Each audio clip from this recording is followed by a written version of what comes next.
হৃদয়ের সবচেয়ে ভয়ঙ্কর দিক হলো এটা কাউকে দোষ দেয় না, শুধু হৃদয়ের ভেতরটা টেনে ধরে।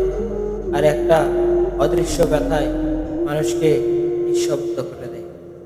কখনো কখনো মনে হয় হৃদয়ের ভেতরে এমন কিছু ভেঙে গেছে যার শব্দ কেউ শুনতে পায়নি।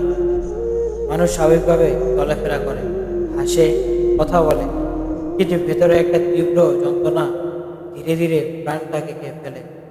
বুঝতেই পারা যায় না কবে ঠিক আর কবে ভুল হয়ে গেল সব কিছু। স্মৃতি কখনো কখনো এমনভাবে ফিরে আসে যেন রাতের অন্ধকারে হঠাৎ জ্বলে ওঠা আলো। চোখে লাগে, হৃদয় কেটে যায়।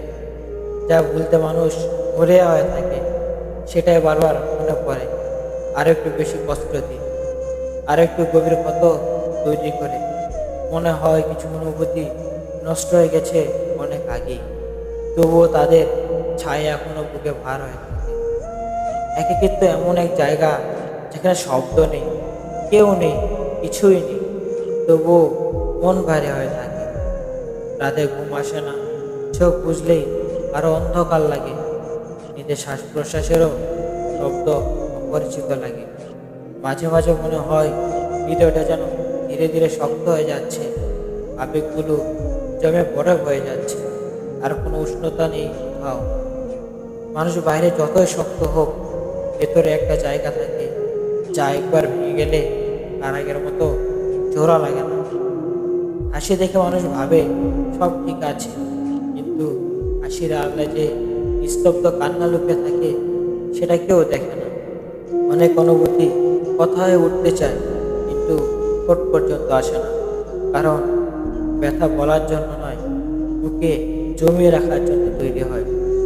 এক সময় মানুষ বুঝে যায় সব কিছু আগের মতো আর কখনোই হবে না। অনুভূতিগুলো ক্ষয়ে ক্ষয়ে এক সময় নিঃশেষ হয়ে যায় না, বরং এমনভাবে বদলে যায় যে নিজের হৃদয়কে অপরিচিত মনে হয়।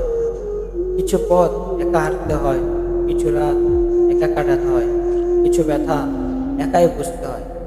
কেউ পাশে থাকুক বা না থাকুক, বিরহ শূন্যতা, শব্দহীন অন্ধকার আর অসীম। বিরহ কোনো শেষ নয়, এটা শুধু মনে করিয়ে দেয় যা একদিন খুব সত্যি ছিল। আস্থা শুধু নীরবতার মধ্যে ভেসে বেড়ায়। হৃদয়ের গভীরে এমন কিছু দাগ থাকে যা কখনো ব্যথা ওঠে, কখনো শক্তি, কিন্তু কখনোই পুরোপুরি মুছে যায় না।